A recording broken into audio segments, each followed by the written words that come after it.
깨달음. 시다르타는 완성자인 부처와 고빈다를 뒤에 남겨둔 채 숲을 떠났다.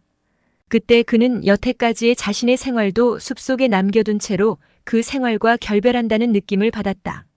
숲을 서서히 벗어나면서 그는 자신의 마음속을 가득 메우고 있는 이러한 느낌에 대하여 여러 가지로 곰곰이 생각해 보았다. 그는 여러 가지로 깊이 생각하여 보았으며 마치 깊은 물속을 뚫고 맨 밑바닥까지 들어가듯이 이러한 느낌의 맨 밑바닥까지 파고 들어갔다. 그렇게 한 까닭은 원인을 인식하는 것이야말로 바로 생각이라고 여겨졌으며 오직 그렇게 함으로써만 느낌이 인식으로 바뀌어져서 사라지는 일이 없이 본질적인 것이 되고 그 인식 속에 있는 것이 빛을 발하기 시작할 것이라고 여겨졌기 때문이다. 숲을 서서히 벗어나면서 시다르타는 여러 가지로 곰곰이 생각해 보았다. 그는 자신이 이제는 젊은이가 아니라 어른이 되었다는 것을 확인하였다. 그는 마치 뱀이 옛 허물을 벗듯이 한 가지가 자신을 떠나버렸다는 것을 젊은 시절 내내 자신을 따라다녔으며 자신의 일부를 이루었던 한 가지, 즉 스승을 모시고 가르침을 듣겠다던 소망이 이제는 자신의 마음속에 있지 않다는 것을 확인하였다. 그는 돌을 닦는 수행 과정 도중 자신에게 나타났던 마지막 스승, 최고의 스승이자 가장 현명한 스승, 즉 가장 성스러운 부처의 곁도 떠났으며 그 부처와 결별하지 않으면 안 되었으며 그의 가르침을 받아들일 수가 없었다. 그 사색자는 더욱 천천히 발걸음을 옮기며 스스로에게 물어보았다. 도대체 가르침으로부터 스승들한테서 내가 배우려고 하였던 것이 무엇이며 너에게 많은 것을 가르쳐 주었던 그들이 도저히 가르쳐 줄 수 없었던 것이 무엇이지? 그리고 그는 찾아냈다. 나는 바로 자아의 의미와 본질을 배우고자 하였던 것이며 바로 그 자아를 나는 극복하고자 하였던 것이다. 그러나 나는 그것을 극복할 수 없었고 그것을 단지 기만할 수 있었을 뿐이고 그것으로부터 단지 도망칠 수 있었을 뿐이면 그것에 맞서지 못하고 단지 몸을 숨길 수 있을 따름이었다. 진실로 이 세상의 어떤 것도 나의 자아만큼 내가 살아있다는 이 수수께끼, 내가 다른 모든 사람들과 구별이 되는 별다른 존재라는 이 수수께끼, 내가 시다르타라고 하는 이 수수께끼만큼 나를 그토록 많은 생각에 몰두하게 한 것은 없었다. 그런데도 나는 이 세상의 어떤 것보다도 나 자신에 대하여, 시다르타에 대하여 가장 적게 알고 있지 않은가. 천천히 발걸음을 옮기고 있던 그 사색자는 이러한 생각에 사로잡혀 멈추어 섰다. 그러나 바로 그 자리에서 즉각 이 생각으로부터 벗어나 어떤 다른 생각이 다음과 같은 내용의 새로운 생각이 불현듯 떠올랐다. 내가 나 자신에 대하여 아무것도 모르고 있다는 것, 시다르타가 나에게 그토록 낯설고 생판 모르는 존재로 남아있었다는 것, 그것은 한 가지 원인, 딱 한 가지 원인에서 비롯된 것이다. 나는 나를 너무 두려워하였으며 나는 나로부터 도망을 치고 있었던 것이다. 아트만을 나는 추구하였으며 바라문을 나는 추구하였으며 자아의 가장 내면에 있는 미지의 것에서 모든 껍질들의 핵심인 아트만, 그러니까 생명, 신적인 것, 궁극적인 것을 찾아내기 위하여 나는 나의 자아를 산산조각 부수어버리고 따로따로 껍질을 벗겨내는 것을 하였던 것이다. 그러면서 나 자신이 나한테서 없어져 버렸던 것이다. 시다르타는 눈을 뜨고 주위를 둘러보았다. 얼굴에는 야릇한 미소가 가득 찼으며 오랜 꿈에서 깨어났다는 깊은 깨달음의 감정이 발가락에 이르기까지 온몸에 퍼져나갔다. 그러고 나서 곧 그는 다시 걷기 시작하였는데 자기가 무슨 일을 해야 할지를 아는 사람처럼 급히 달려가기 시작하였다. 그는 숨을 깊이 들이쉬며 생각하였다. 이제 다시는 나한테서 이 시다르타가 슬그머니 빠져나가는 일이 없도록 해야지. 이제 다시는 나의 생각이나 생활을 아트만이나 세계 따위로 시작하지 말아야지. 이제 다시는 나 자신을 죽이거나 산산조각 내어 그 파편 뒤에 있는 비밀을 찾아내려고 하는 따위의 짓은 하지 말아야지.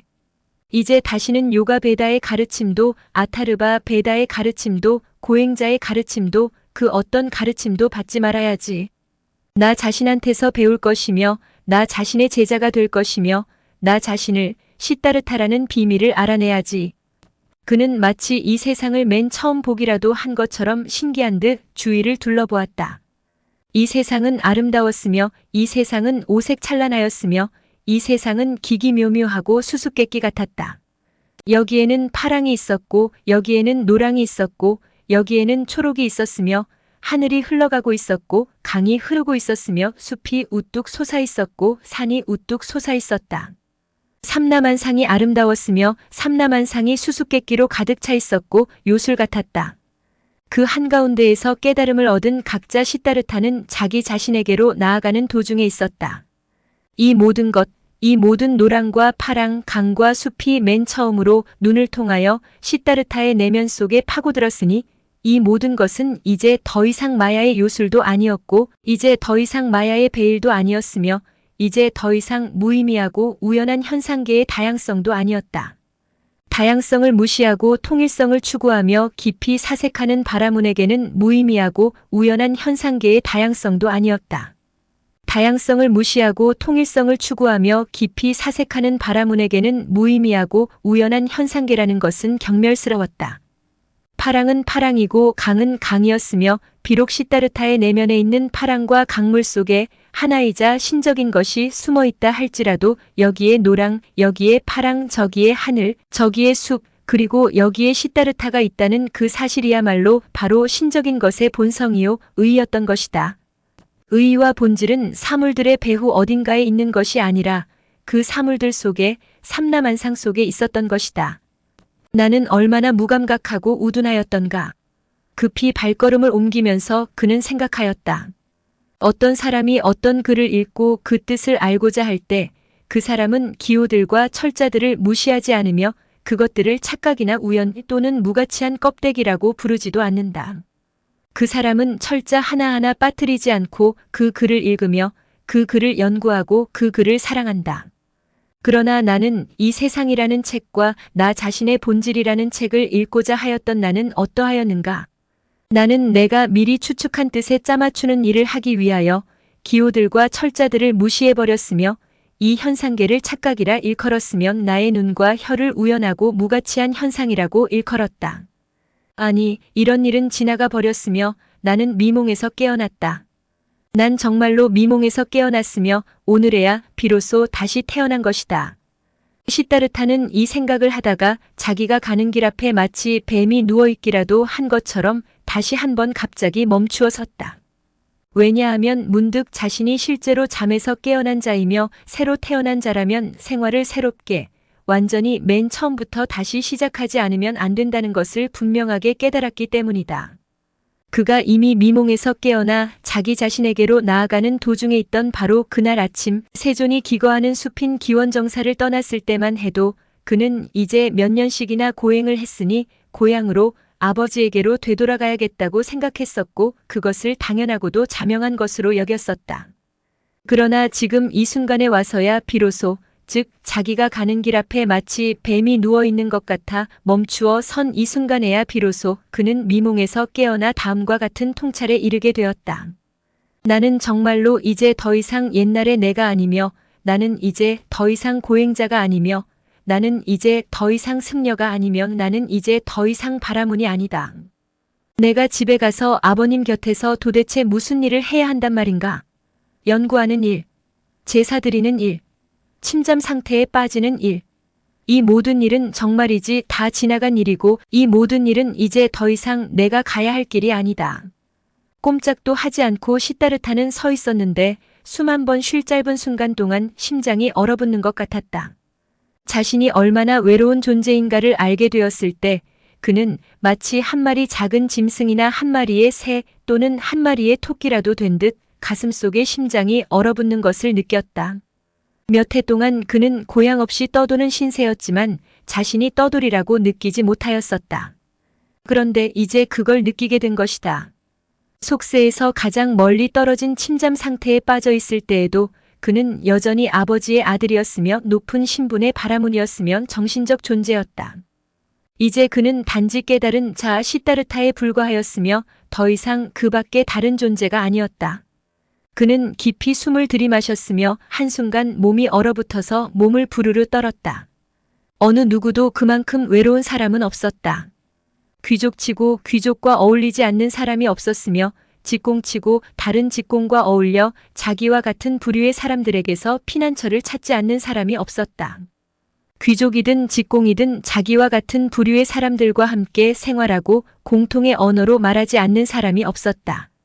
어떤 바라문도 바라문의 무리에 속하여 더불어 생활하지 않는 사람이 없었으며 어떤 고행자도 사문계층에서 피난처를 찾지 않는 사람이 없었다. 심지어는 이 세상에서 가장 의지할 데 없는 숲속의 은둔자라 할지라도 같은 부류의 구성원들에게 애워싸여 있었으며 그런 은둔자도 어떤 계층에 속하였으며 그가 속한 계층이 그에게는 고향이 되어 주었다.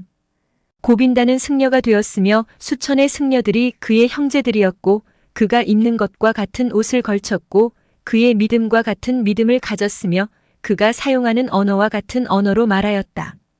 그렇지만 시다르타 그는 어디에 속해 있을까? 그는 누구와 더불어 같은 생활을 할 것인가? 그는 누가 쓰는 언어와 같은 언어를 쓰게 될 것인가? 자기를 빙 둘러싼 주위의 세계가 녹아 없어져 자신으로부터 떠나가 버리고 마치 하늘에 떠 있는 별처럼 홀로 외롭게 서 있던 이 순간으로부터 냉기와 절망의 이 순간으로부터 벗어난 예전보다 자아를 더욱 단단하게 응집시킨 채 시다르타는 불쑥 일어났다. 그는 이것이야말로 깨달음의 마지막 전율, 탄생의 마지막 경련이었다고 느꼈다. 이윽고 그는 다시 발걸음을 떼더니 신속하고 성급하게 걷기 시작하였다. 이제 더 이상 집으로 가는 것도, 이제 더 이상 아버지에게 가는 것도, 이제 더 이상 되돌아가는 것도 아니었다. 카말라. 시다르타는 자신의 길을 한 걸음 걸어 나갈 때마다 매번 새로운 것을 배웠으니 세상이 달라져 보였고 그의 마음이 마법에 걸린 듯 세상에 매혹되어 있었기 때문이다.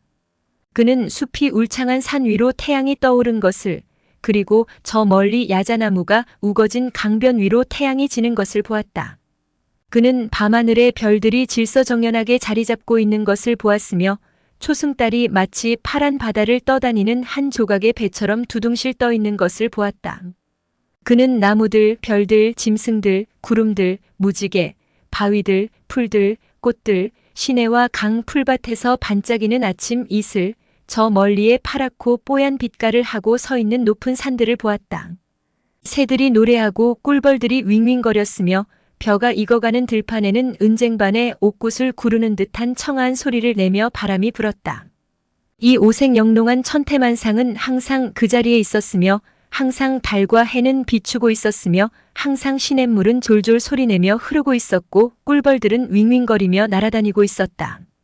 그러나 예전에는 시다르타에게 이 모든 것들이 자신의 눈을 가리는 무상하고 기만적인 너울로밖에는 보이지 않았다. 본질적인 것이란 눈에 보이는 가시적 세계 너머 저편 피안에 있다고 생각한 시다르타는 눈으로 볼 때에는 이 모든 것들이 불신의 눈으로 관찰되었던 것이다. 그러나 이제 깨달음을 얻어 자유로워진 그의 눈은 피안의 세계에 머무르게 되었으니 그는 가시적인 것을 보고 인식하였으며 이 세상에서 고향을 찾았으며 본질적인 것을 추구하지 않았으며 피안의 세계를 목표로 삼지 않았다. 이처럼 무엇인가를 추구함이 없이 이처럼 단순 소박하게, 이처럼 천진난만하게 세상을 바라보니 이 세상이 아름답게 보였다.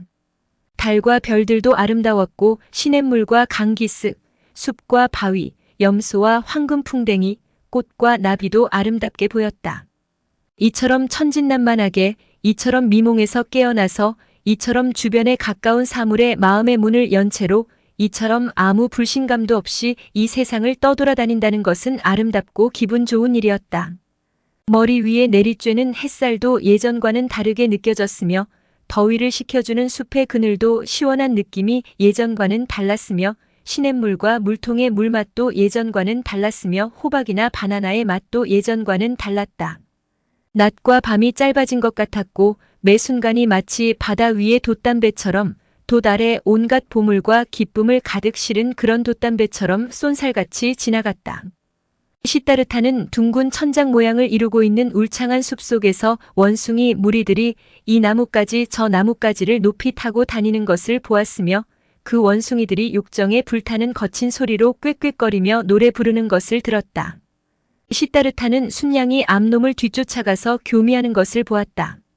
그는 갈대가 우거진 호수에서 날카로운 이빨을 가진 민물고기가 저녁 허기를 채우려고 작은 물고기들을 쫓는 것을 보기도 하였는데 그 민물고기에 쫓기고 있는 작은 물고기들은 잔뜩 겁에 질린 채 파닥거리면서 반짝이는 비늘을 드러내면서 떼를 지어 물에서 무트로 튀어올랐으며 먹이들을 거칠고 사납게 몰아붙이는 그 난폭한 민물고기가 만들어내는 격렬한 소용돌이에서는 힘과 정열의 기운이 세차게 풍겨나왔다. 이 모든 것은 예전에도 항상 있었다. 그런데도 그는 여태 그것을 보지 못하였으며 그런 것에 끼어든 일도 없었다. 이제 그는 그런 것에 끼어들었으며 그 일부를 이루고 있었다. 그의 눈에 빛과 그림자가 퍼져나갔으며 그의 마음에 별과 달이 퍼져나갔다. 길을 가는 도중에 시따르타는 자신이 기원정사의 정원에서 겪었던 모든 일, 그러니까 그곳에서 들었던 가르침, 신처럼 거룩한 부처 고빈다와의 작별 세존과의 대화 따위를 회상해 보았다. 그리고 자기 자신이 세존에게 하였던 말들을 하나하나씩 다시 곰곰이 회상해 보았다. 그러자 지금 생각해보니 자신이 그 당시만 해도 전혀 알지도 못했던 말들을 마구 내뱉었다는 것을 깨닫고는 깜짝 놀랐다. 그는 당시 고타마에게 부처인 고타마의 소중한 보물과 불가사의한 신비는 그의 가르침이 아니라 고타마가 일찍이 도를 깨닫는 순간 몸소 체험하였던 것, 그러니까 말로는 표현할 수 없으며 가르칠 수도 없는 그런 것이라고 말하였던 것이다. 그런데 바로 그것을 그 자신이 지금 몸소 체험하기 시작하였던 것이다. 그는 이제 자기 자신을 몸소 체험하고 있음이 분명하였다. 아마 벌써 오래전부터 그는 그 자신의 자기가 바로 아트만이며 바라문과 똑같은 영원한 본질에서 생겨난 것이라는 사실, 즉 범아이려라는 사실을 알고 있었는지도 모른다. 그러나 그는 이 자기를 사색의 그물로 붙잡으려 하였기 때문에 실제로는 이 자기라는 것을 결코 발견할 수 없었던 것이다. 육체도 자기가 아니라는 것, 그리고 감각의 유희도 자기가 아니라는 것은 확실하였다. 이와 마찬가지로 사색 또한 자아가 아니었고 오성도 배워서 얻은 지혜도 결론을 끄집어내고 기존의 사상으로부터 새로운 사상을 실을 잣듯이 술술 만들어내는 그런 습득된 재주도 자기가 아니었다. 그렇다 이러한 사유의 세계도 역시 여전히 피안의 세계에 있었던 것이며 설령 감각이라는 우연한 비본질적인 자기를 죽이고 그 대신에 사고와 학식이라는 또 다른 우연한 비본질적인 자기를 제 아무리 살찌운다 하더라도 결국 어떠한 목표에도 다다를 수가 없었던 것이다. 감각과 사유 두 가지 다 상당히 좋은 것이었다. 그 두 가지의 배후에는 궁극적인 참뜻이 숨어 있었다. 두 가지 모두 들어볼 만한 가치가 있고 더불어 유희할 만한 가치가 있는 것이었다. 두 가지 가운데 어느 하나도 경시되거나 과대평가되어서는 안 되었으며 그 두 가지로부터 가장 내밀한 것의 비밀스러운 소리들을 들어야 할 것이었다. 그는 그 소리가 얻으려고 노력해보라고 명령하는 것 이외에는 아무것도 얻으려고 노력하지 않으리라고, 그 소리가 멈추어 있으라고 권하는 장소 이외에는 그 어느 곳에서도 멈추어 있지 않으리라고 마음먹었다. 무엇 때문에 부처 고타마는 일찍이 많고도 많은 시간들 중에 하필이면 그 시간에 보리수 아래에서 좌정하여 정각을 얻을 수 있었던가? 그는 한 음성을 들었었다. 그 나무 밑에 가서 휴식을 취하라고 명령하는 자기 내면의 소리를 들었었다. 그리고 그는 금욕, 제사, 목욕, 제계나 기도, 먹는 것과 마시는 것, 잠자는 것과 꿈꾸는 것, 그 어느 것도 택하지 않았었으면 그는 내면의 소리에 따랐었다. 이처럼 외부의 명령이 아니라 오로지 그 내면의 소리에 귀 기울이는 것, 이처럼 내면의 소리에 귀 기울일 만반의 준비 태세를 갖추는 것, 그것은 좋은 일이었으면 반드시 필요한 일이었다. 그것 말고는 아무것도 필요하지 않았다. 강가에 있는 한 뱃사공의 초가집에서 잠을 자던 날 밤에 시따르타는 꿈을 꾸었다. 고빈다가 고행자의 누런 법복을 입고 자기 앞에 서 있었다. 고빈다는 슬퍼 보였으며 자기에게 슬픈 목소리로 왜 자네는 나를 떠났지? 하고 물었다. 그러자 그는 고빈다를 두 팔로 끌어안았다. 그는 고빈다를 자기 품에 끌어안고 입맞춤을 하였다. 그런데 자기가 품에 끌어안고 입맞춤을 하고 있는 사람을 이제 보니 고빈다가 아니라 어떤 여인이었다. 그 여인의 적산 밖으로 풍만한 젖가슴이 봉긋 솟아나왔다. 시따르타는 그 젖가슴에 입을 갖다 대고 젖을 빨아먹었다. 그 젖가슴에서 나오는 젖은 달콤하고 강렬한 맛이 났다. 그 젖은 남자와 여자의 맛, 해와 숲의 맛, 짐승과 꽃의 맛, 온갖 과일 맛, 온갖 쾌락의 맛이 났다. 그 젖은 그를 취하게 만들었고 의식을 몽롱하게 만들었다. 시다르타가 꿈에서 깨어났을 때 초가집 문틈을 통하여 창백한 강물이 희끄무레하게 빛나는 모습이 눈에 들어왔으며 숲속에서는 부엉이의 어두운 울음소리가 은은하고 아름다운 가락으로 울려왔다. 날이 밝아오기 시작하자 시다르타는 뱃사공인 집주인에게 강 건너로 실어다 달라고 부탁하였다. 뱃사공이 그를 대나무로 만든 뗏목에 싣고 강을 건너고 있을 때 강의 넓은 수면은 아침 햇살을 받아 불그스레하게 반짝거렸다. 아름다운 강이로군요. 그는 뱃사공에게 말하였다. 그렇습니다. 뱃사공이 말하였다. 매우 아름다운 강이지요. 나는 이 강을 무엇보다도 사랑한답니다. 나는 자주 이 강의 소리에 귀를 기울이곤 하였으며 자주 이 강의 눈을 들여다보곤 하였습니다. 그리고 항상 이 강으로부터 배워왔습니다. 우리는 강으로부터 많은 것을 배울 수 있답니다. 강 건너편에 도착하자 시다르타는 은혜를 베풀어 주신 은인이시여 당신께 감사를 드립니다 하고 말하였다. 고마우신 분이여 당신께 감사의 선물로 드릴 것도 없고 드릴 뱃삭도 없습니다. 바라문의 아들이자 사문인 저는 정처 없이 떠도는 신세입니다. 잘 알고 있었습니다. 뱃사공이 말하였다. 난 당신한테 뱃삭을 받으리라는 기대를 하지 않았습니다. 그리고 손님한테 선물을 기대하지도 않았습니다. 다음번에 나에게 답례의 선물을 주게 될 기회가 있을 것입니다. 그렇게 믿으시는 겁니까? 시다르타가 기쁜 마음으로 말하였다. 물론입니다. 모든 것은 다시 돌아온다. 이것도 강으로부터 배운 것이지요. 사문인 당신도 다시 돌아올 것입니다. 자, 그럼 안녕히 가십시오. 당신의 우정을 뱃삭으로 받은 걸로 해둡시다. 신들에게 제사를 올릴 때 나를 잊지 말고 내 목도 함께 빌어주길 바라겠습니다. 미소를 지으면서 그들은 작별하였다. 시다르타는 뱃사공의 우정과 친절을 생각하며 기쁜 마음으로 미소를 지었다. 그는 고빈다 같은 사람이야. 시다르타는 미소를 지으며 생각하였다. 내가 도중에서 만나는 사람들은 모두들 고빈다와 똑같단 말이야. 모두들 감사를 받아도 시원치 않을 판인데도 오히려 고마움을 느끼다니 말이야. 모두 다 겸손해하고 모두 다 기꺼이 벗이 되고자 하고 기꺼이 순종하려 들고 생각은 별로 하지를 않아. 그 사람들은 천진난만한 어린애들이야. 정오 무렵 시다르타는 어느 마을을 지나게 되었다. 진흙을 발라 만든 자그마한 토담집들이 옹기종기 모여있는 골목에서 아이들이 뒹굴며 놀고 있었는데 호박씨나 조개 껍질을 가지고 놀거나 소리를 지르거나 서로 맞잡고 싸우기도 하였다. 그러다가 낯선 사문을 보자 무서워서 모두들 도망쳐버렸다. 마을 끝에는 길이 개울로 나 있었다. 개울가에서 젊은 아낙네가 무릎을 구부리고 앉아 빨래를 하고 있었다. 시다르타가 인사를 하자 그 아낙네는 고개를 들고 미소를 지으며 그를 바라보았다. 그때 시다르타는 그녀의 눈에 흰자위가 반짝거리는 것을 보았다. 시다르타는 나그네가 의뢰하는 그런 축복의 인사말을 한 다음 큰 도시까지 가려면 아직 얼마나 더 가야 하는지 물었다. 그러자 그녀는 일어나서 다가왔다. 젊은 아낙네의 촉촉한 입술이 아름답게 반짝였다. 그녀는 시다르타에게 농을 걸었으며 벌써 식사는 하였는지 사문들은 밤에 혼자 숲속에서 잠을 자고 여자를 가까이 하면 안 된다고 하던데 그 말이 사실이냐고 물어왔다.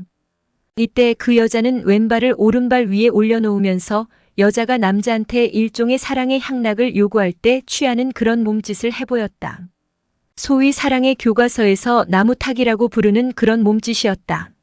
시다르타는 몸속에 피가 달아오르는 것을 느꼈다. 그리고 바로 그 순간 전날 밤에 꾼 꿈이 떠올라 그 여자 쪽으로 약간 허리를 구부리고는 갈색을 띤 그녀 젖꼭지에 입을 맞추었다. 눈을 들어 쳐다보니 그녀의 얼굴은 색욕으로 가득한 미소를 흘려보내고 있었으며 눈을 가느다랗게 뜨고 욕정에 못 이겨 애원하는 것 같았다. 시다르타 역시 갈망을 느꼈으며 성욕의 샘이 꿈틀거리는 것을 느꼈다. 그렇지만 그는 아직 한 번도 여자와 접촉해 본 적이 없었기 때문에 두 손은 벌써 그녀를 붙잡을 만반의 태세를 갖추고 있으면서도 한순간 머뭇거렸다. 그리고 바로 그 순간 그는 자기 내면의 소리를 듣고 흠칫 놀라 소름이 돋았다. 그 소리는 그에게 안 된다고 말하였다. 이 소리가 들리자 젊은 여인의 미소 띤 얼굴에서 매력이 싹 사라져버렸다. 그 여인이 오로지 음욕으로 눈이 촉촉이 젖은 발정한 암컷으로밖에 보이지 않았다. 그는 다정하게 여인의 뺨을 어루만져준 다음 그녀로부터 몸을 돌려 실망에 빠진 그녀를 뒤로 한 채 가벼운 발걸음으로 대나무 밭 속으로 사라져버렸다. 이날 그는 저녁이 되기 전에 큰 도시의 당도에서 기뻤는데 그것은 사람들이 너무나도 그리웠기 때문이다. 그는 너무나 오랫동안 숲속에서 생활을 해왔다. 전날 밤 그가 묵었던 뱃사공의 초가집이 지붕 밑에서 오랜만에 잠을 잔 첫 번째 집이었던 것이다. 도시 입구 아름답게 울타리를 둘러친 어느 숲 부근에서 방랑객 시따르타는 바구니를 들고 가는 한 무리의 하인 하녀들과 우연히 마주쳤다. 네 사람이 메고 가는 잘 치장한 가마 한가운데에는 그들의 여주인이 알록달록한 해가리개 아래 붉은 방석 위에 앉아 있었다. 시따르타는 그 유원 입구에 멈추어 서서 그 행렬을 구경하였으며 하인들, 하녀들, 바구니들, 가마 그리고 그 가마 속에 탄 부인을 바라보았다. 높이 들어올린 까만 머리카락 밑으로 매우 해맑은, 매우 온유한, 매우 영리한 얼굴이 보였다.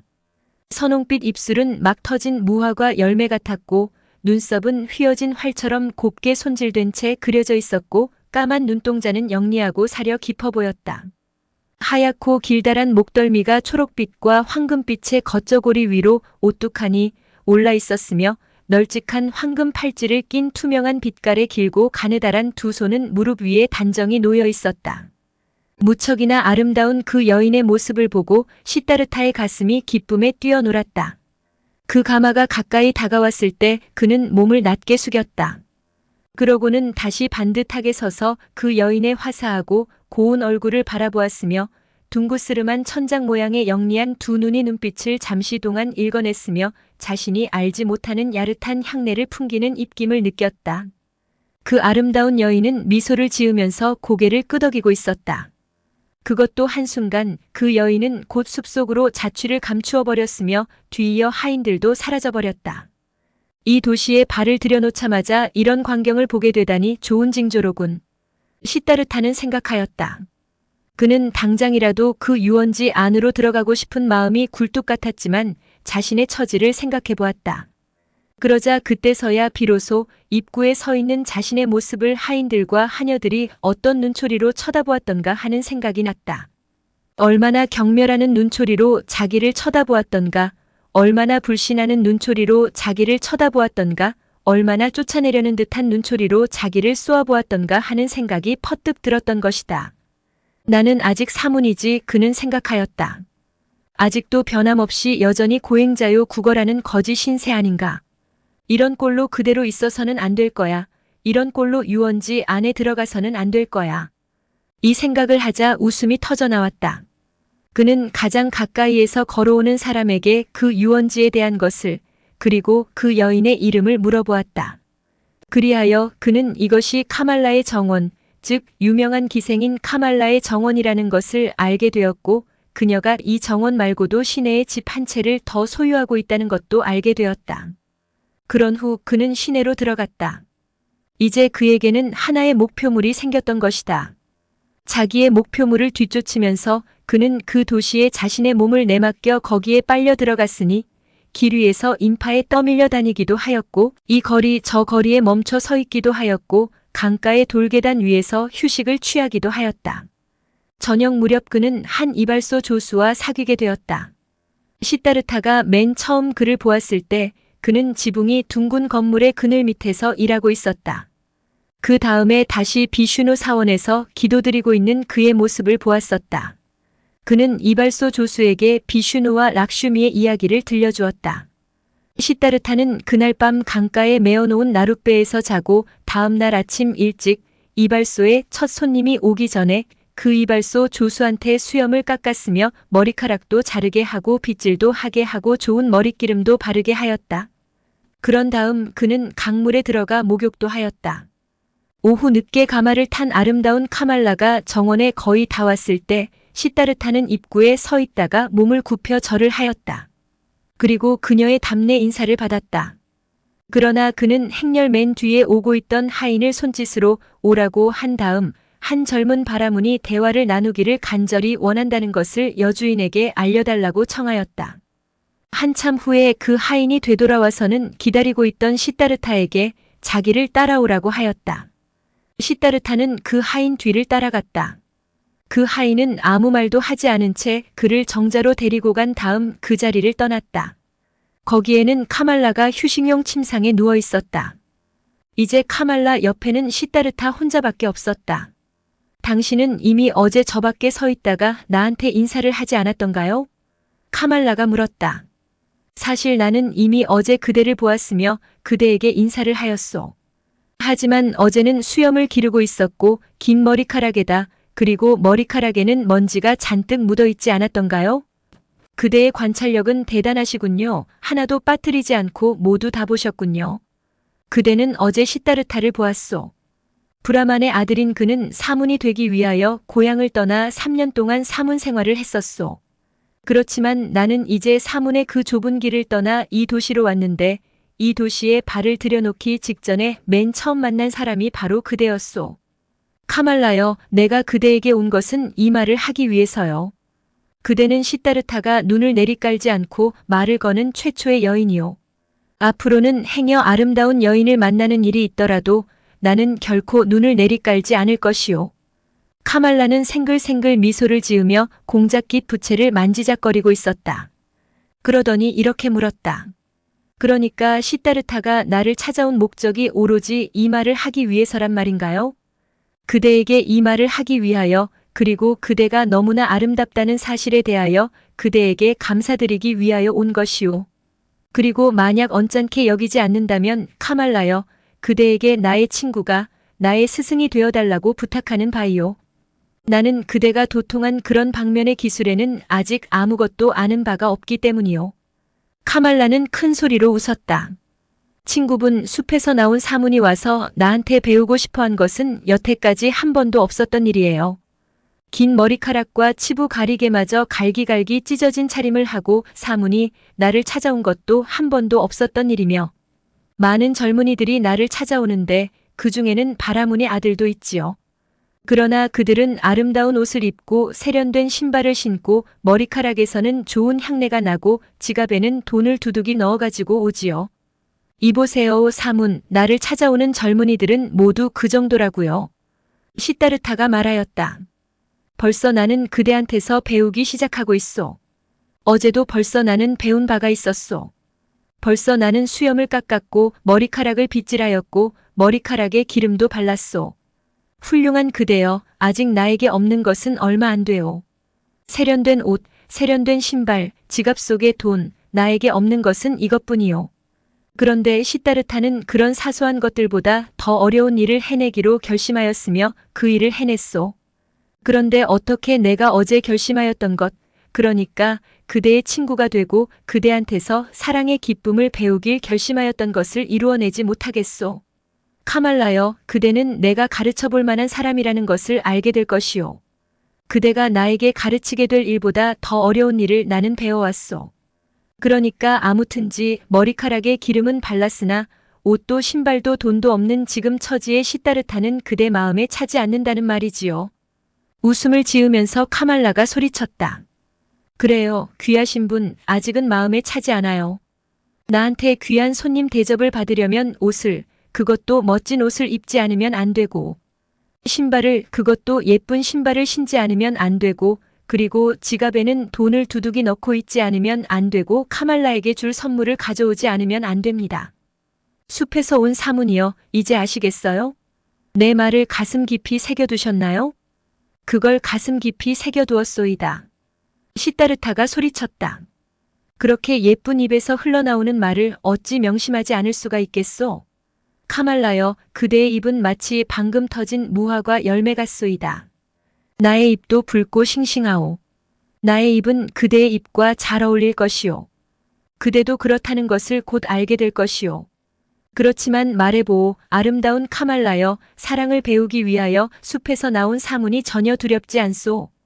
도대체 내가 무엇 때문에 그런 미혹한 사문을 제 칼들 무리에서 빠져나왔으며 아직 여자가 무엇인지 전혀 알지도 못하는 그런 숲에서 나온 사문을 두려워하겠어요?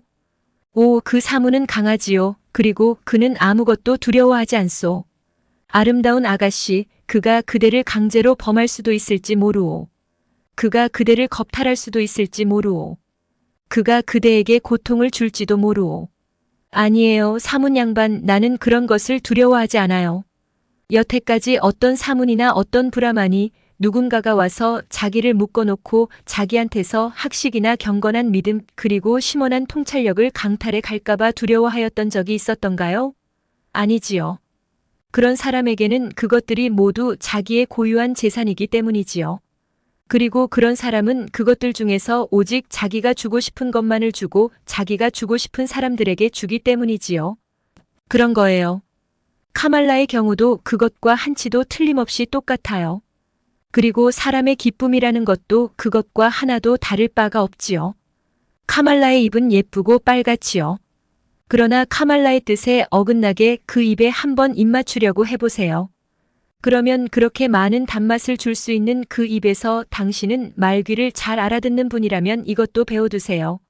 사랑이란 구걸하여 얻을 수도 있고 돈을 주고 살 수도 있고 선물을 받을 수도 있고 거리에서 주워 얻을 수도 있지만 그러나 강탈할 수는 없는 거예요. 그래요. 만약에 당신처럼 예의 바른 젊은이가 그런 잘못된 방식으로 일을 저지르려고 한다면 그건 유감스러운 일이 될 거예요. 시타르타는 미소를 지으면서 몸을 숙였다. 유감스럽겠지요. 카말라, 정말 지당한 말이요. 참으로 유감천만이겠지요. 안 되지요. 그대 입에서 나온 단맛이 나에게 고스란히 전달되지 못한 채 단 한 방울이라도 그냥 사라져버려서는 안 되지요. 그러면 이렇게 합시다. 시타르타는 아직 자신에게 없는 것, 그러니까 옷, 신발, 돈을 갖게 되면 다시 오기로 한다. 그렇게 정합시다. 그런데 사랑스런 카말라여, 나에게 작은 충고를 하나 더 해줄 수는 없겠소? 한 가지 충고라. 해드리고 말고요. 제 칼 같은 사문들이 사는 숲에서 나온 가난하고 아무것도 모르는 한 사문한테 한마디 충고를 마다할 사람이 어디 있겠어요. 사랑하는 카말라여, 그러면 어디로 가야 그 세 가지를 가장 신속하게 얻을 수 있는지 좀 일러주시오. 이보세요. 많은 사람들이 그것을 알고 싶어 하지요. 당신이 배운 일을 하셔야지요. 그리고 그 대가로 돈과 신발과 옷을 얻도록 해야지요. 가난한 사람이 돈을 손에 쥐는 데는 달리 뾰족한 방법이 없어요. 도대체 당신은 무슨 일을 할 수 있지요? 나는 사색할 줄을 아오. 나는 기다릴 줄을 아오. 나는 단식할 줄을 아오. 그 밖에 할 줄 아는 일은 아무것도 없나요? 아무것도 없소. 아니요, 나는 시를 지을 줄도 아오. 내가 시를 한 수 지을 터이니 그 대가로 나에게 입맞춤을 한번 해주겠소? 당신의 시가 마음에 들면 그렇게 하겠어요. 도대체 어떤 시인지 궁금하군요. 시타르타는 한순간 생각을 집중하고 난 다음 이렇게 시를 읊었다. 녹음이 우거진 정원에 아름다운 카말라가 들어섰고 그 정원 입구에 갈색으로 그을린 사문이 서 있었네. 연꽃 같은 그녀를 보았을 때 그가 꾸벅 몸을 숙여 절하자 미소 지으며 카말라 답례하였네. 신들에게 자신을 바치느니 그 젊은이 생각하였지. 차라리 아름다운 카말라에게 자신을 바치는 편이 차라리 더 나으리. 카말라는 손목에 찬 금팔찌가 소리내며 울릴 정도로 크게 손뼉을 치며 좋아하였다. 갈색으로 그을린 사문이여, 당신의 시는 아름답군요. 그리고 정말이지, 내가 그 시의 대가로 당신에게 입맞춤을 해주어도 하나도 아까울 것이 없겠어요. 그녀는 눈짓으로 그를 자기 쪽으로 끌어당겼다. 그는 몸을 숙여 그녀의 얼굴 위에 자신의 얼굴을 대고 마치 방금 터진 듯한 무화과 열매 같은 그녀의 입에 자신의 입을 얹었다. 카말라는 그와 오랫동안 입맞춤을 하였는데 시타르타는 그녀가 자기한테 어떻게 가르치고 있는가, 그녀가 얼마나 지혜로운가, 그녀가 어떻게 자기를 마음대로 지배하고 자기를 기피하듯 퇴짜를 놓고 자기를 유혹하여 끌어들이는가, 그리고 이 첫 번째 입맞춤이 있고 난 다음 뒤이어 제각기 맛이 다른 일련의 질서정연하고 능수능란한 입맞춤이 어떻게 자기를 기다리고 있는가를 느끼고는 마음속 깊이 놀라움을 금할 수 없었다. 그는 깊은 숨을 내몰아 쉬며 선체로 있었다. 그리고 바로 이 순간 그는 풍성한 지식과 배울 만한 가치가 있는 무수한 것들이 자기 눈앞에 펼쳐지는 것을 보고 마치 어린아이처럼 놀라 어찌할 바를 몰라 하고 있었다. 매우 아름다워요. 당신의 시는, 카말라가 외쳤다. 만약 내가 부자라면 당신한테 그 대가로 그 말을 드릴 텐데요. 그러나 시로 당신의 필요한 만큼의 많은 돈을 벌기란 어려울 거예요. 당신이 만약 카말라의 친구가 되고 싶다면 많은 돈이 필요하니까요. 어떻게 입맞춤을 그렇게 할 수가 있소? 카말라? 시다르타는 더듬거렸다. 그래요. 난 이미 그런 능력을 갖고 있어요. 그래서 나에게는 옷이며 신발이며 팔찌며 아름다운 물건이라면 무엇이든 부족한 것이 없지요. 하지만 당신은 앞으로 어떻게 될까요? 당신은 사색하는 것, 단식하는 것, 시를 짓는 것 말고는 할 수 있는 것이 아무것도 없잖아요. 나의 제의가도 부를 수 있지만 시다르타가 말하였다. 그러나 앞으로는 그런 노래들을 더 이상 부르지 않을 작정이요. 나는 주문도 외울 줄 알지만 그러나 앞으로는 주문을 더 이상 외지 않을 작정이요. 나는 경전들을 읽었지만 멈추세요. 카말라가 말을 중단시켰다. 당신은 글을 읽을 줄 아나요? 그리고 쓸 줄도 아나요? 물론 그런 것을 할 줄 알지요. 많은 사람이 그런 것을 할 줄 알지요. 대부분의 사람들은 그런 능력이 없어요. 나도 그런 것을 할 줄 모른답니다. 당신이 글을 읽고 쓸 줄 안다는 것은 아주 좋은 일이에요. 아주 좋은 일이란 말이에요. 또 주문도 써먹을 수가 있을 거예요. 바로 그 순간 한 하녀가 뛰어들어와서는 여주인의 귀에 대고 어떤 전가를 속삭였다. 손님이 왔어요. 카말라가 소리쳤다. 서둘러 사라지세요, 시다르타. 아무도 당신이 이곳에 있는 것을 보아서는 안 된다는 것을 꼭 명심하세요. 내일 다시 보기로 해요. 카말라는 그 경건한 바라문에게 하얀 겉옷을 갖다 주라고 하녀에게 지시하였다. 무슨 영문인지도 전혀 모른 채 시다르타는 하녀한테 이리저리 이끌려 다니다가 길을 빙빙 돌아서 어느 정자 있는 곳으로 가서 겉옷을 선사받고는 덤불이 우거진 숲을 속으로 인도되었다. 그리고 아무 눈에도 띄지 않게 그 숲에서 즉각 사라져달라는 간절한 부탁을 받았다. 그는 하녀가 시키는 대로 군소리 없이 따랐다. 그 숲의 사정을 잘 알고 있던 터라 아무 소리도 내지 않고 조용히 정원에서 빠져나가 울타리를 훌쩍 뛰어넘었다. 그는 옆구리에 옷을 둘둘 말아 낀 채 흡족한 마음으로 시내로 되돌아갔다. 그는 나그네들이 묵고 가는 어떤 객사대문에 서서 아무 말 없이 먹을 것을 청하였으며 아무 말 없이 쌀로 만든 떡 한 조각을 받아들었다. 아마도 내일부터는 아무한테도 먹을 것을 청하지 않을 것이다 하고 그는 생각하였다. 그의 내면에서 갑자기 자부심의 불꽃이 활활 타올랐다. 그는 이제 더 이상 사문이 아니었으며 구걸하는 것은 이제 더 이상 그에게 어울리는 일이 아니었다. 그는 구걸한 떡을 개한테 던져주고 먹을 것이 없는 상태로 지냈다. 세상 사람들이 영위하는 삶이란 단순하군. 시다르타는 생각하였다. 아무런 어려움이 없군. 내가 아직 사문이었을 때에는 만사가 어렵고 힘겨워 희망이 없었는데. 그런데 이제는 만사가 쉽구나. 카말라가 나에게 가르쳐준 입맞춤만큼이나 만사가 쉽구나. 나는 돈과 옷을 필요로 할 뿐 다른 것은 아무것도 필요하지 않아. 그런 것은 작고 가까운 목표야. 그런 것 때문에 잠을 방해받지는 않지. 이미 오래전에 그는 시내에 있는 카말라의 집을 알아두었었다. 다음 날 그는 그곳으로 찾아갔다. 일이 순조롭게 되는군요. 그녀가 그를 맞으면서 소리쳤다. 카마스와미 댁에서 당신을 기다리고 있을 거예요. 그는 이 도시에서 가장 부유한 사람이랍니다. 당신이 그 사람 마음에 들면 당신을 고용할 거예요. 갈색으로 그을린 사문이여 지혜롭게 처신하세요. 내가 다른 사람들을 통하여 그 사람에게 당신 이야기를 하게끔 해두었어요. 그에게 공손하고 상냥하게 구세요. 그는 아주 대단한 권세를 갖고 있으니까요. 그러나 초라할 정도로 너무 겸손하게 굴지는 말아요. 나는 당신이 그의 하인이 되는 것은 원치 않아요. 그와 동등한 사람이 되세요. 만약 그렇지 않으면 나는 당신한테 만족하지 못할 거예요. 카마스와미는 늙기 시작하고 편하게 살고 싶어 하니까 당신이 마음에만 들면 그 사람은 당신에게 많은 일을 맡길 거예요. 시다르타는 그녀에게 고마움을 표하고는 웃어 보였다. 그녀는 시다르타가 어제와 오늘 아무것도 먹지 않았다는 이야기를 듣자 사람을 시켜 빵과 과일을 가져오게 하여 접대하였다. 헤어질 때 그녀가 당신은 운이 좋았어요 하고 말하였다.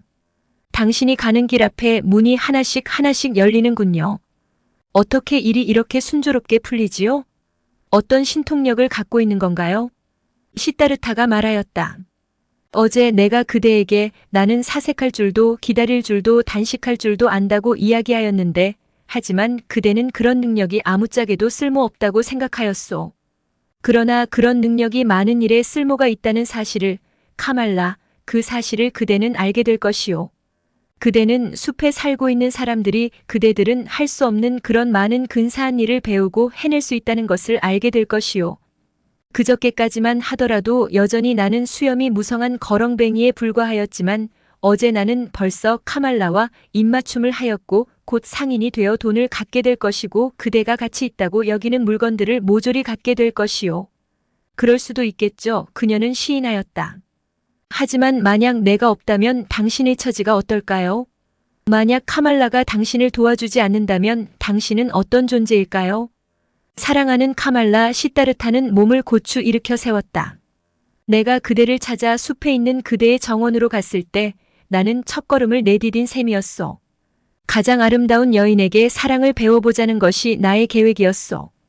그 계획을 마음속에 품은 바로 그 순간부터 내가 그 계획을 이루어내리라는 것과 그대가 나를 도와주리라는 것을 알고 있었소. 그대의 정원 입구에서 그대의 눈길을 처음 본 순간 이미 나는 그것을 알고 있었소. 하지만 내가 그렇게 하려 들지 않았을 수도 있었잖아요. 그대는 그렇게 하고자 하였소. 이보세요, 카말라, 만약 그대가 돌멩이 하나를 물속에 던지면 그 돌멩이는 곧장 그 물 아래 밑바닥에 가라앉게 되겠지요. 시다르타가 하나의 목표, 하나의 계획을 세우면 바로 그렇게 되지요. 시다르타는 아무 짓도 하지 않아요. 그는 기다리고 그는 사색하고 그는 단식을 할 뿐이지요. 그러나 그는 아무 짓도 하지 않은 채 몸 하나 까딱하지 않은 채 마치 물속을 뚫고 내려가는 그 돌멩이처럼 세상 만사를 뚫고 헤쳐나가지요. 그는 이끌려가면 이끌려가는 대로 떨어지면 떨어지는 대로 놔두지요. 그의 목적이 그를 끌어 잡아당기지요. 왜냐하면 그의 목적에 위배되는 것은 그 어느 것도 자기 영혼 속에 들여보내지 않기 때문이요. 이것이 바로 시다르타가 사문들한테 배운 것이요. 이것이 바로 어리석은 사람들이 마술이라고 부르는 것이요. 어리석은 사람들은 이것을 마귀들이 부린 조화라고 말들 하지요. 아무것도 마귀들이 조화를 부려 생겨나는 것은 없지요.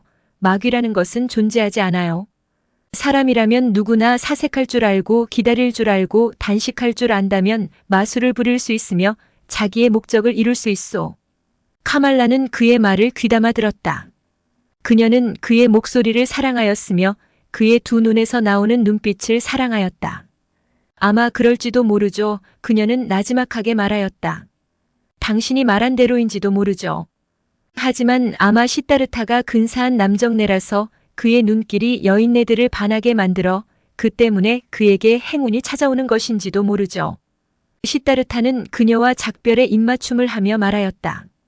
나의 여스승이시여, 그러면 좋겠소. 나의 눈길이 항상 그대 마음에 들면 좋겠소. 항상 그대로부터 나에게 행운이 찾아오기를 바라겠소. 어린애 같은 사람들 곁에서 시다르타는 상인 카마스와미 집으로 갔다.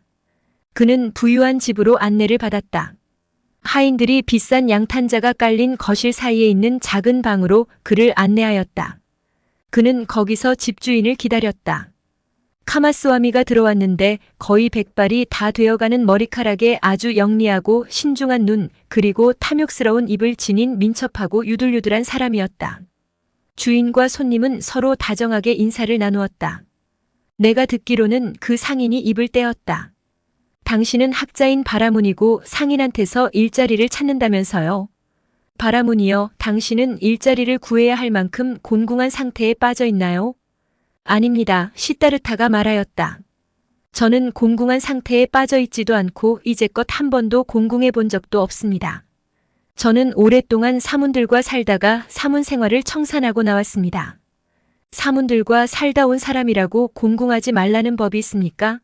사문들이란 아무것도 가진 게 없는 완전한 빈털터리 아닙니까? 저는 빈털터리이지요. 시다르타가 말하였다. 당신이 말씀하시는 의미대로라면 말입니다. 확실히 저는 빈털터리입니다. 그렇지만 그건 제가 좋아서 한 일이고 저는 곤궁한 것이 아닙니다. 한데 당신이 빈털터리라면 무엇으로 살아가실 작정이요? 저는 아직까지 한 번도 그 문제를 생각해 본 적이 없습니다. 나으리. 저는 3년 이상을 아무것도 가진 것 없이 살아왔습니다. 그리고 제가 무얼 먹고 살아가야 할지 그런 것에 대해서는 단 한 번도 생각해 본 적이 없습니다. 그렇다면 당신은 다른 사람의 소유물로 살아오셨군요. 어쩌면 그렇다고 할 수도 있겠군요. 그렇지만 사실 상인도 다른 사람들의 물건으로 살아갑니다. 그럴듯한 말씀입니다. 그렇지만 상인은 남의 물건을 거저 얻는 것은 아니지요. 그는 그 대가로 다른 사람에게 자기 물건을 주지요. 사실상 사람 사는 실정이라는 것이 그런 것 같군요. 누구나 서로 주고받는 것, 인생이란 그런 것이지요.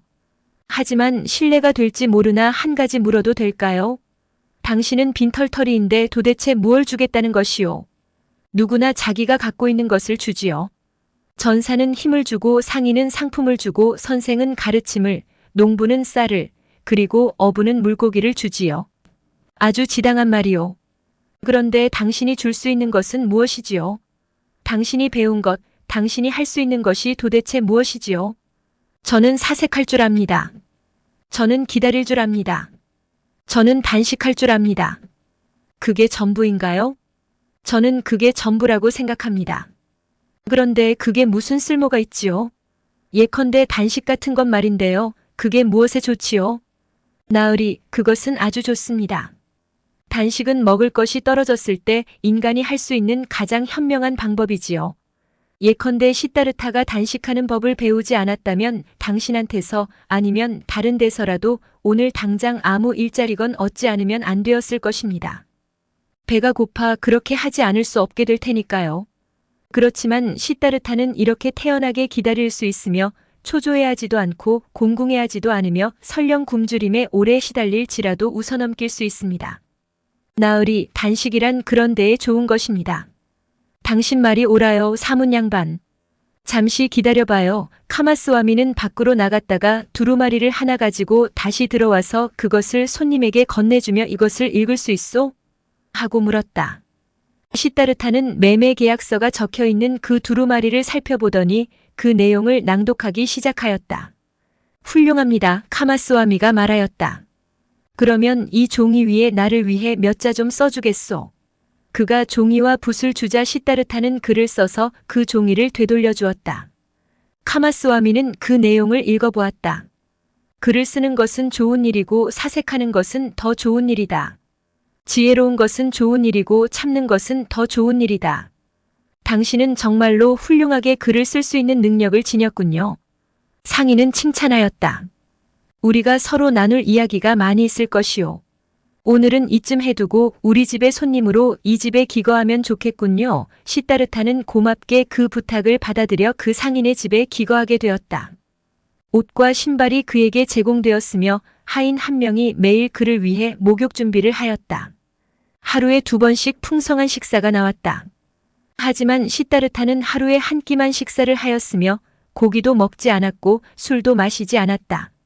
카마스와미는 그에게 자기 사업 이야기를 해주었고 그에게 상품과 창고를 보여주었으며 상품의 특색을 나타내는 갖가지 상표를 보여주었다.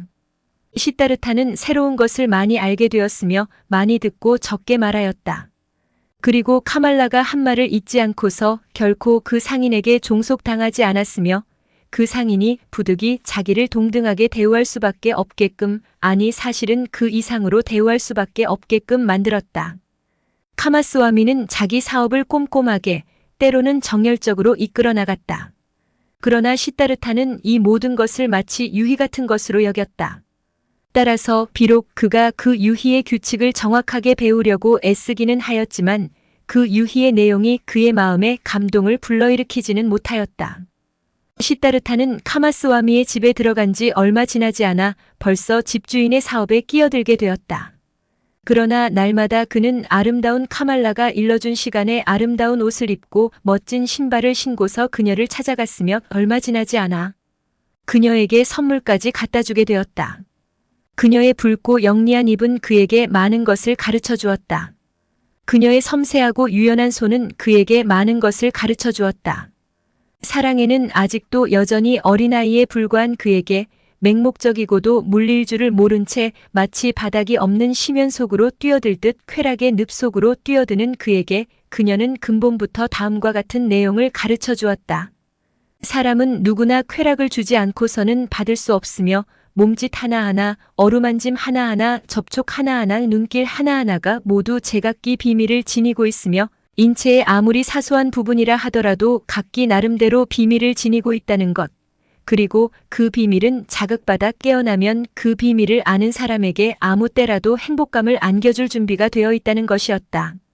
그리고 사랑하는 사람들끼리는 사랑의 잔치가 끝난 후 서로가 상대방에게 경탄을 불러일으키지 못한 채로 그리고 똑같이 정복당하고 정복하였다는 감정을 갖지 못한 채로 불만스러운 상태로 헤어짐으로써 둘 중 어느 한쪽이라도 질렸다든가 허전하다든가 하는 마음이 생기거나 상대방을 강제로 범했다든가 상대방에게 강제로 당하였다는 나쁜 감정이 생기는 일이 없도록 해야 한다는 것도 가르쳤다.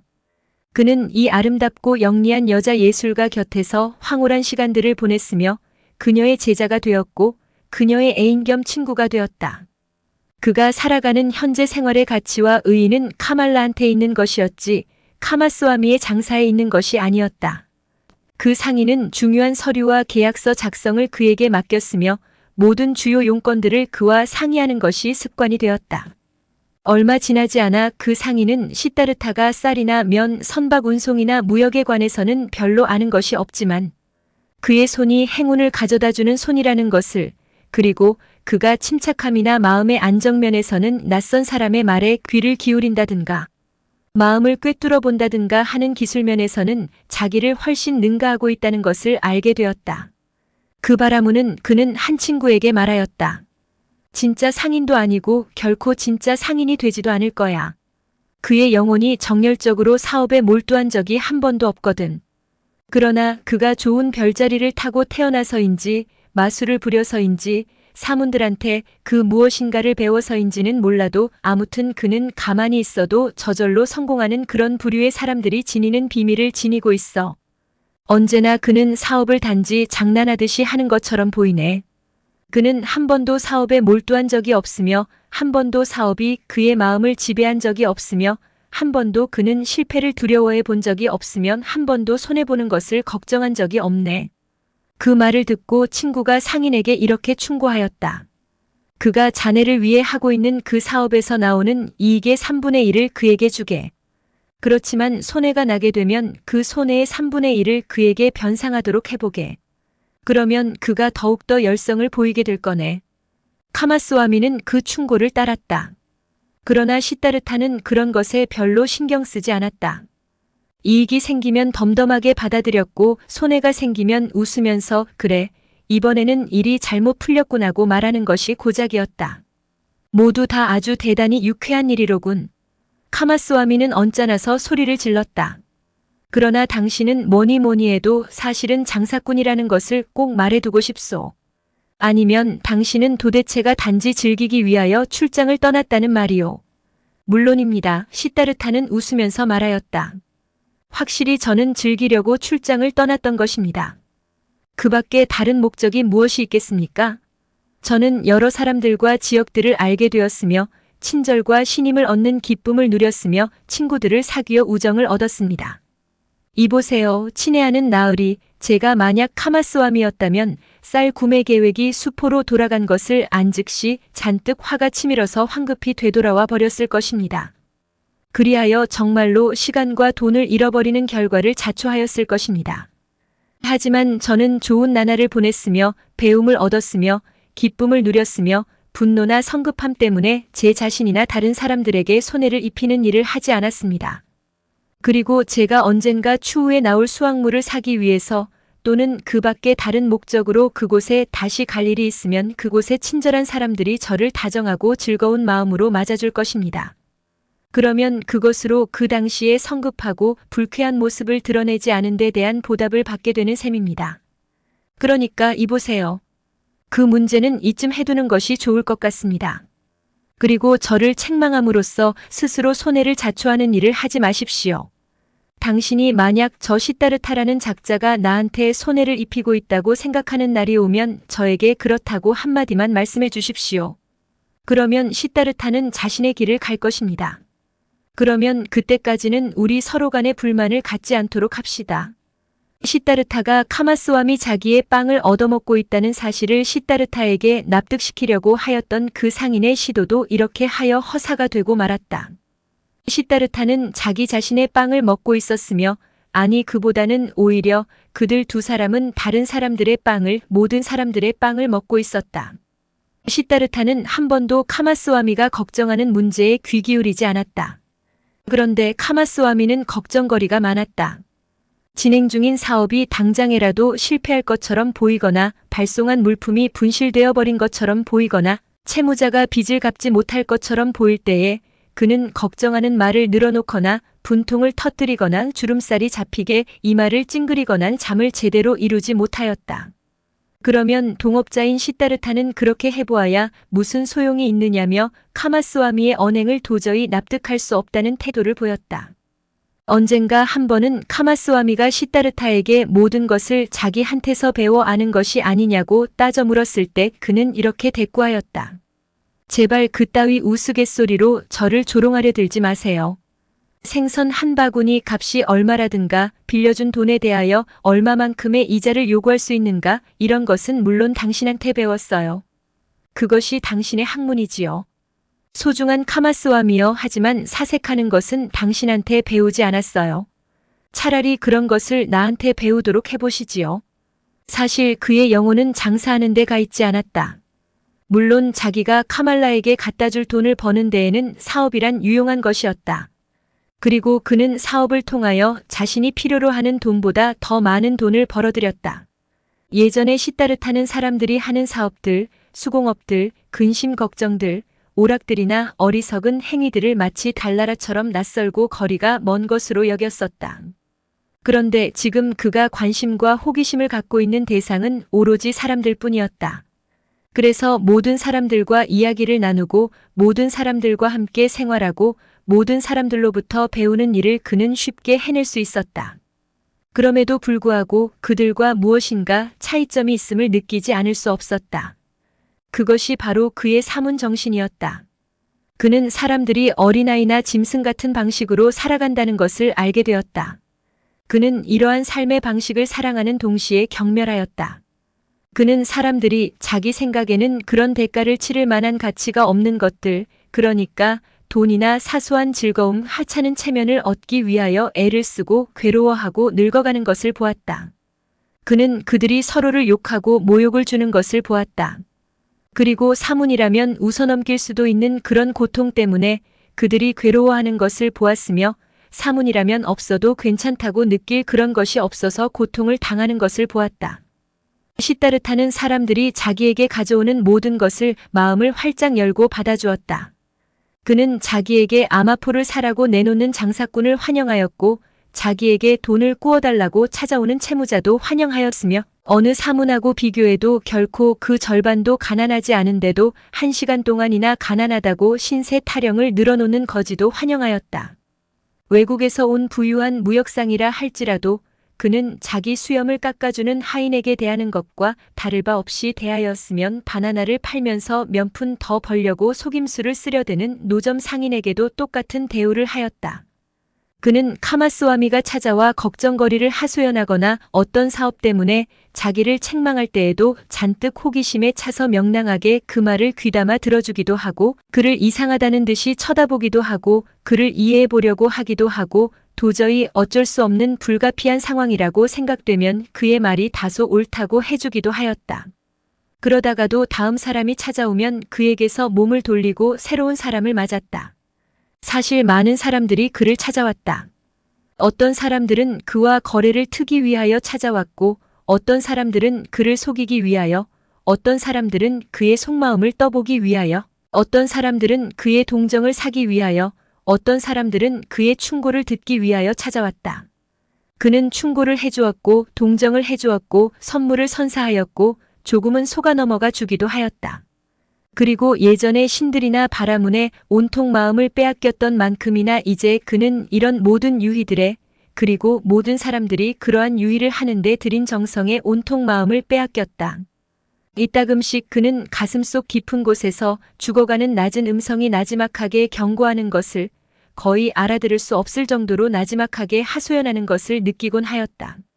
그러고 나면 그는 1시간가량 자기가 이상한 삶을 영위하고 있다는 것을, 자기가 순전히 유희에 불과한 그런 일들을 하며 지내고 있다는 것을, 자기가 어쩌면 명랑한 기분인 것도 같고, 이따금씩은 기쁨을 느끼기도 하지만 본래적인 진짜 삶은 자기 곁을 스쳐 지나가 버리고 자기와 아무 접촉도 없다는 것을 의식하게 되는 것이었다.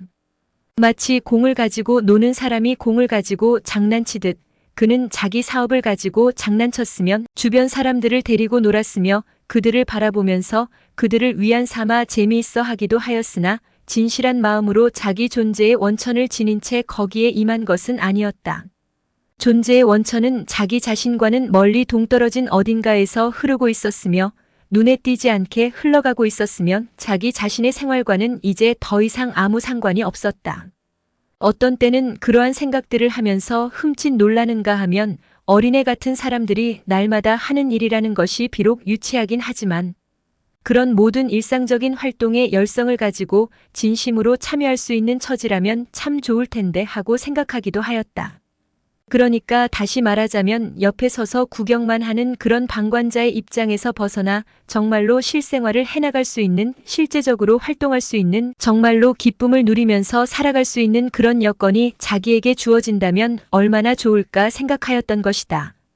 그러나 그는 언제나 다시 아름다운 카말라를 찾아가서는 사랑의 기교를 배웠으며 주고받는 행위가 어느 곳보다도 가장 잘 하나가 되는 그런 쾌락의 의식을 행하였으며 그녀와 도란도란 정담을 나누었으며 그녀한테서 가르침을 받았으며 그녀에게 충고를 해주기도 하고 그녀한테서 충고를 받기도 하였다.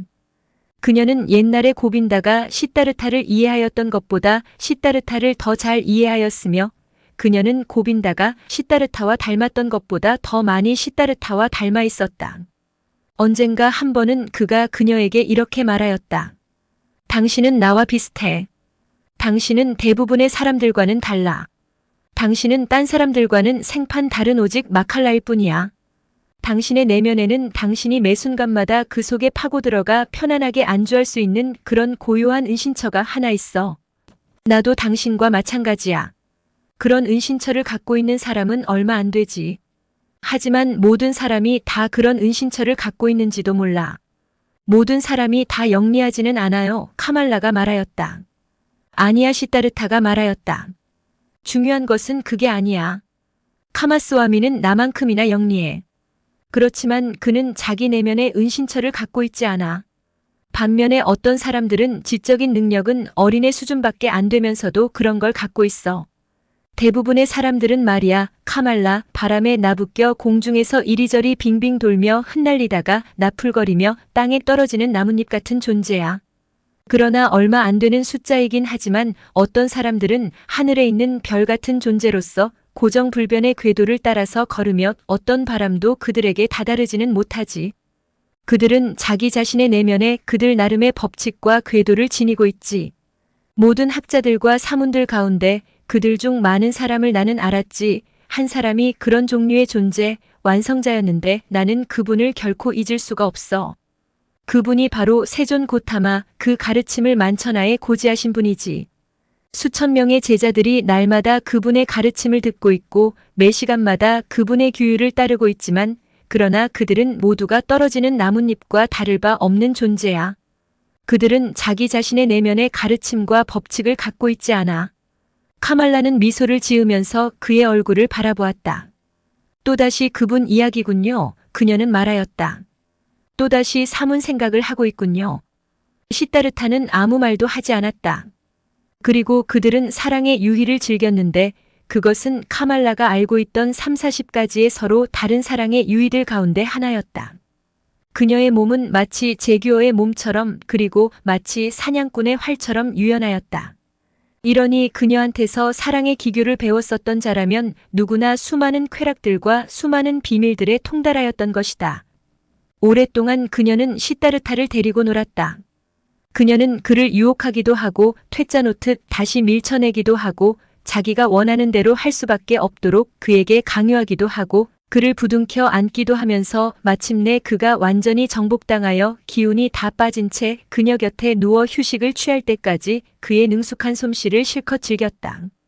그 창부는 시다르타의 몸 위에 몸을 구부리고 그의 얼굴을 그리고 피로에 지친 그의 두 눈을 찬찬히 들여다보았다. 당신은 내가 만난 사람 중에서 그녀는 생각에 깊이 잠겨 이렇게 말하였다. 최고의 연애대장이에요. 당신은 다른 사람들보다 더 힘이 세고 더 유연하고 더 자발적이에요. 시다르타 당신은 나의 방중술을 잘 배웠어요. 언젠가 내가 나이가 더 들게 되면 당신 아이를 갖고 싶어요. 내 마음은 이런데 서방님 당신은 결국 사문으로 머물러 있었어요. 내 마음은 이런데 당신은 나를 사랑하지 않아요. 당신은 아무도 사랑하지 않아요. 그렇지 않은가요? 어쩌면 그럴지도 모르겠군. 시다르타는 피곤에 지쳐 말하였다. 나도 당신과 마찬가지요. 당신도 사랑이라는 것을 하지 않잖아. 그렇지 않다면 어떻게 사랑을 하나의 기술로서 행할 수가 있겠어? 우리 같은 부류의 인간들은 아마도 사랑이라는 것을 할 수 없을 거야. 어린애 같은 사람들은 사랑을 할 수 있지. 그것이 바로 그들의 불가사의한 비밀이야.